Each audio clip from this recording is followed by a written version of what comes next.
even been over to the church to see how things are going. Well, I have been at about 1 a.m. this morning. Everything looked good. Audrey is just holding off for warmer weather now, I think. So yesterday I did a video about the aborting issues that I'm having, and I'm just not, it's just not sitting well with me, all these answers that I'm getting about bacteria, viruses, yada yada yada. So I quit believing that quite a while ago, after I got out of my pre-med and healed myself and really started doing research in the alternative realm. And so with these ewes that just aborted, I'm like, okay, maybe it's just not setting well with me, and this is what happens to me when I know it's, okay, I want to just say, I know it's a lie. When something is a lie, for some reason, my body was born to be able to be some sort of a, what do they call those, lie detectors or something. So my conscience tells me things, and so I just was like, I just can't see this being, because I've never run into a whole lot of issues where I had bacteria as a problem. Like I said, healing myself, I ate bacteria, all kinds of whatever I could find. Well, I didn't know exactly what I was eating, but it was on raw chicken, whatever it was. It had a beautiful colony growing on it. So I'm going to guess that was salmonella. Okay. So yesterday, Dottie, she was down from the night before. It was the first night she didn't eat. And so I thought, okay, she's going into this twin lambing. So I pulled her off to the side, gave her the power punch for the extra energy, and then I checked her, and she wasn't quite dilated yet, so I was like, okay, then just give her a little time. Well, I just kept checking her throughout the night, and the next day went to the vet, got the oxytocin. I didn't have the dosage for getting her to abort, but I did give her, I tell you, something that had given me earlier, but I just gave her about 1.5 cc's, because I didn't have it written on the bottle how much to give to her, which obviously it wasn't enough, because then I called the vet the next day, and he's like, well, you know, their new studies are out. Anyway, I didn't give her enough, and so I gave her more that morning, which still wasn't enough. So I went for oxytocin, and I was like, just from what I know, oxytocin, it just helps make the contractions stronger and milk let down. Anyway, that vet gave me Lutalized, and so when I called my vet, he's like, well, if you're late stage gestation, that isn't going to do anything. That just works on the cordis luteum. I said that wrong, but you know, it's been a long time since I've gone over all these terms. And it's corpus luteum. And so I gave her that. That didn't do any good. He also gave me some antibiotics to give them, which I'm going to hold off giving. Well, I gave her penicillin because I knew there was a problem. I was pretty sure her lambs were dead. I just wanted to get them out. And so I did give her, he recommended penicillin. I don't care for penicillin, but he recommended penicillin. And I was supposed to give her I think like 10 cc's once a day. So I'd given her that just to prevent any infections, which pretty sure wouldn't have been, in my world, infections is all due to either malnutrition, basically pH, body pH and things. So when I got back from the vet, she was really puffing and grunting, short breaths, which is the same thing that kind of Skelly was doing, only Skelly could breathe fine. She just was like grunting. And so I knew Skelly's one was dead and she wasn't dilated. So I checked Dottie again, and once again she was not dilated. So I did give her the oxytocin, and he said every 2 hours. So I started that, and then I just never could get her dilated. Talked to my vet, and he's just like, there is nothing that gets them dilated. So I was like, well, great. Except for there was a product, but they took it off the market. You made a paste out of it or something, and you kind of stuck it in there on the cervix, which he said didn't work that great. He's the only vet that really I know that really goes into scientific detail on everything he does. So I know that he's done his research, and so I trust him. And he just said I was kind of between a rock and a hard place. So basically what would have needed to be done was she seen what I seen, and knowing what I know now, she would have had to have had a C-section in order for me to save her, and I don't have the drugs that would allow me to do that. And so I couldn't get her loaded up into the vet and time. And because that came on quick, that breathing, and I knew that short respiration like that, okay, what that's doing is it's changing the pH within her lungs.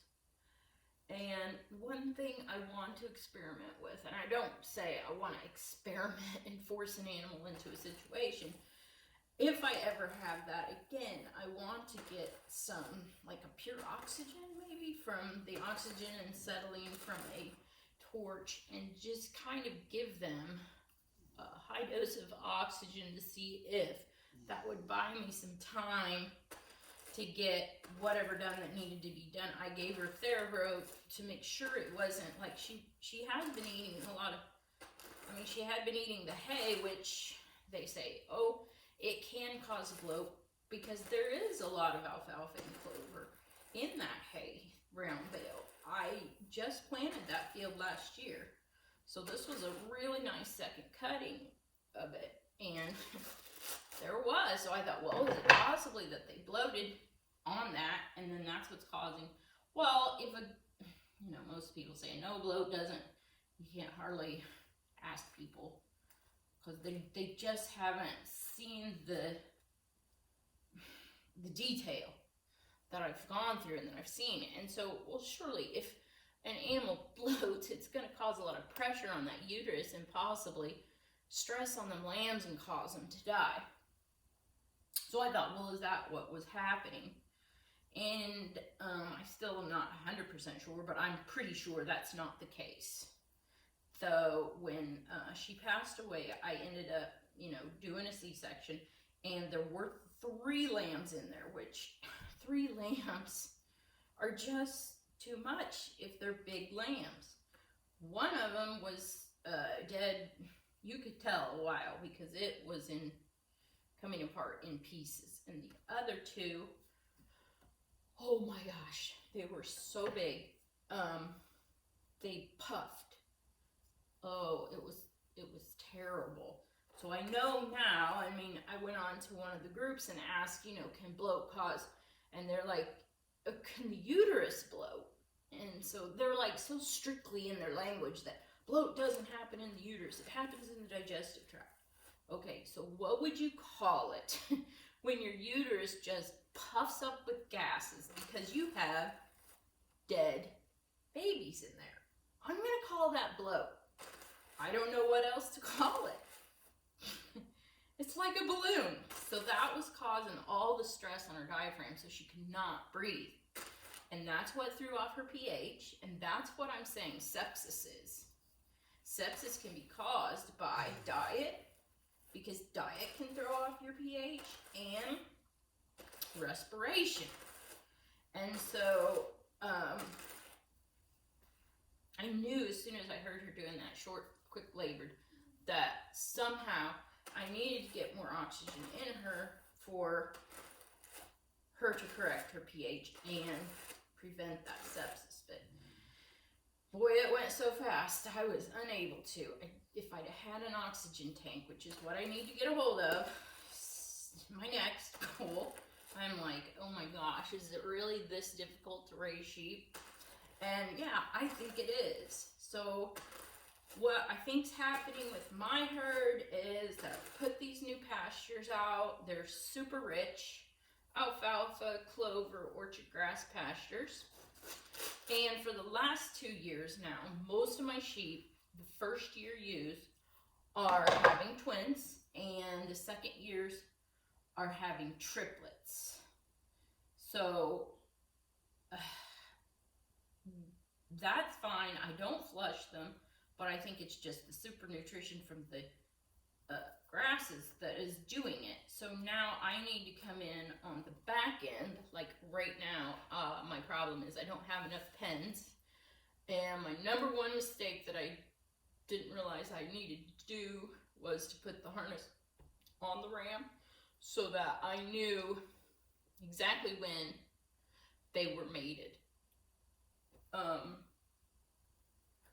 Normally what I do, or what I look for, and this would have worked had I had more areas to separate out the sheep, more pens, but I just, we moved recently and I didn't have enough buildings. So the Amish were supposed to move the buildings last fall, and they got busy and they didn't get it done. So I'm working with short buildings, short amounts of buildings. We haven't had any help to move the portable ones, so I haven't got that done. And so I have to keep the ewes in one pen. And since they didn't all mate at the same time, there are different stages of gestation.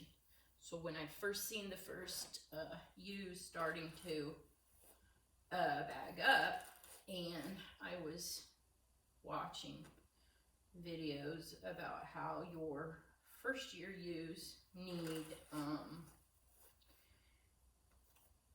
like more nutrition because one, they are pregnant, and two, they are feeding themselves as well. Like they are still growing themselves. So they need like lots of nutrition. So I thought, okay, then what I'll do is, even though those first time ewes don't have an udder developing yet, because usually I notice about a month early they'll start developing that udder. So on it was a lecture that I was watching, I think it was from Premier, was that you feed them, okay, so 2 months before gestation, they should get 1 pound of corn a day. And so that's what I started them on. As soon as I knew that it was January, so I knew they should be going in February, into February, middle into February, and or even March if they didn't breed right away. So in January, I started feeding them 1 pound a day. It was corn and oats that I was giving them, because somebody else had told me that, well, there's actually more energy in oats than corn, and I guess I should do the research on that. So then I pulled all these ewes off into a separate pen from the rams and moved them to the area where I wanted them to lamb. And now they've been on that, and I bumped them up to 2 pounds of corn a day. One reason I'm doing that is because I haven't got to the point where I'm doing my fecal tests yet. Just got my slides the other day so that I can monitor that, my parasite load. So I was nervous that, okay, if my parasite load was a little high, I wanted to be able to bombard them with the nutrition to maybe hopefully overcome that. Now I realize that grain is not a good nutrient to be given them when they have parasites. I think that makes parasite problem a little bit more worse, but getting to the bottom of all this now that you got so much misinformation out there, it's like the current science almost needs to just be scrapped and redone, reevaluated, void, the, well, they're operating under the influence is what I call it, because there's so many kickbacks and things that the scientists, I think they're skewing the data so it looks a certain way so they can get their funding, so they can, keep their job. They got bills to pay and mouths to feed too, and I guess they've just figured out an easy way to do it. And so that's what I'm trying to do, is I'm trying to get to the bottom of this and learn the truth. And well, in truth, by healing myself, I've found out a lot of this is all based on selling product, especially the bacteria. Kill all your bacteria, do all this stuff. I mean, there's no money in health, so you do want to keep your bacteria up. And they are teaching now that parasites are beneficial, and that's why they sell people a pill now, that you can get parasites through a pill so you can feel your best. I haven't even ventured down that route yet. Or I never tried it, I'm just saying. I was like, no way, I just can't get that out of my head. So I wanted to keep their energies way high. I mean, I've got super rich hay going in them, and the corn. So I think my problem now is, because I had super rich pasture in the fall, everybody's given like triplets, and the first time young ewes are given twins, and I think they're just growing too large and dying in the womb. Because the one yesterday, when the triplets, one of them was like, you could tell it died probably a month ago, and and it was like the ewe tried to mummify it, but it obviously created some sort of condition then, that there was less space in there, that those other two couldn't develop to full size, and then, well, you run into the twin landing disease.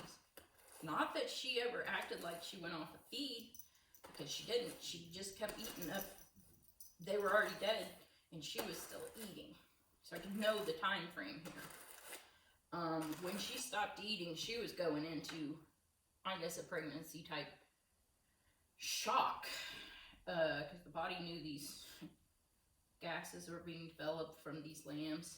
And what I noticed, it seemed like, is that uterus, since the cervix was still closed, you could fit about 2 fingers through there. I don't know if the pressure just builds up, and that putrid type environment in there rots the afterbirth. And in order to release that gas pressure, does it then pop a hole in that water bag? And then what happened, it seemed like they just, both of them, it happened, lost their water in there. So both births were pretty much dry births.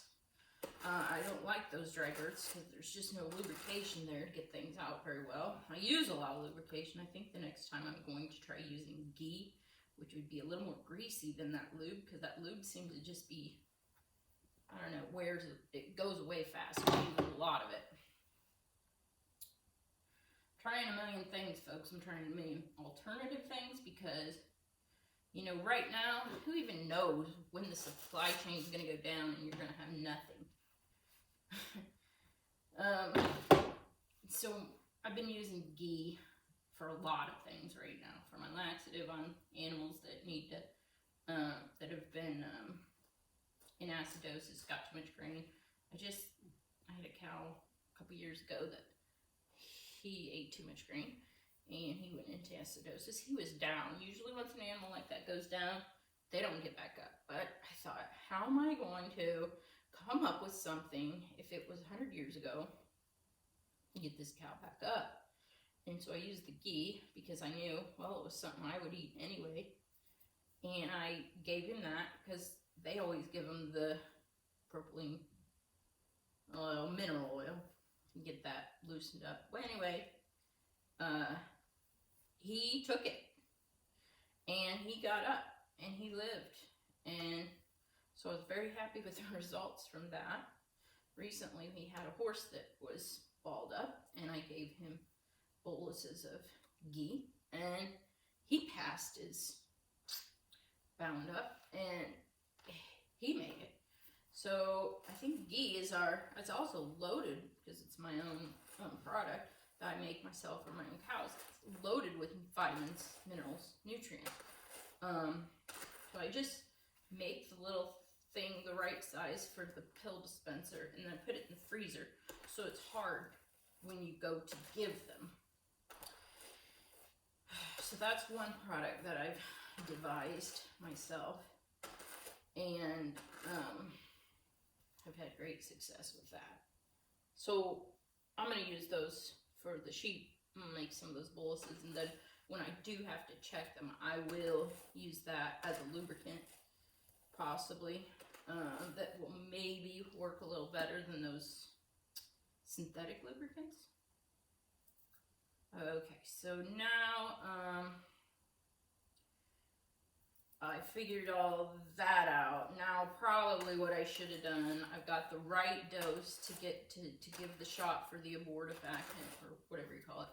The when I really see that something isn't right, go ahead and abort them. Maybe then their diaphragms will dilate and I will be able to get them out manually, but those things had puffed up so much there, I don't think there was any getting them out the other way. So now, I mean, in the future, I know to get on it, whether I'm going to lose the lambs or not. I mean, the lambs are probably already going to be deceased anyway.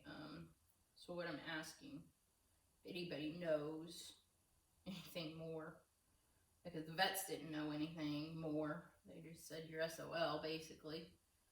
And then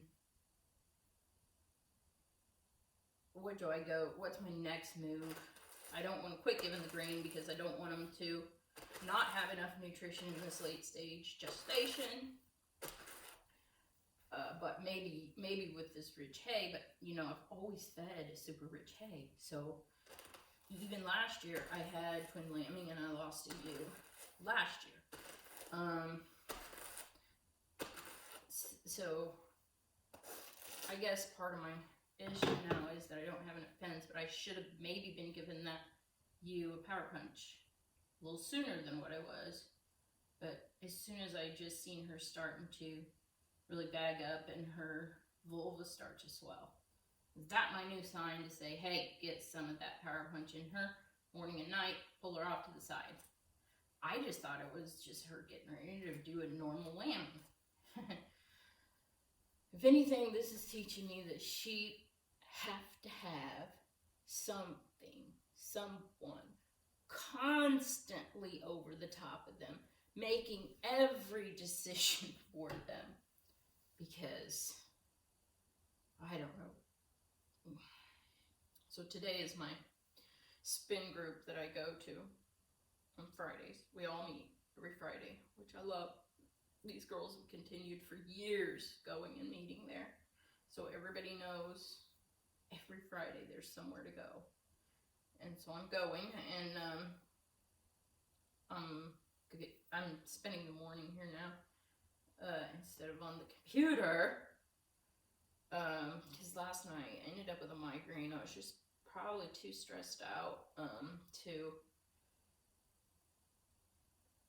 and that's what caused it. But so when I get those migraines, my eyes funky, and so I cannot stare at that computer, because it seems like the computer makes my eyes funky anyway. So that is going to be a video in the future, because I have learned how to reverse the migraine headache so that you don't get a headache and that your vision comes back pretty quickly once you start to see that little circle start to happen. If you get migraines like I get. So maybe today I will find some time to make a video on how to cure the migraine headaches. Okay. That's it for today, because I've got several row lags. 1, 2, 3, 4. It looks like 6 row lags ready to take to spin group that I can spin while I'm there. I like to not have to cart it there, because it kind of can sometimes make a mess with fiber everywhere. I hope you're liking our morning talks. Sometimes I don't know what to say, so I just ramble on, but I guess that's okay. You can always stop watching. Oh, try and have a wonderful day, everyone. Thanks for watching. Please comment so I have something to do when I'm sitting out in the sheep buildings waiting for them to lamb.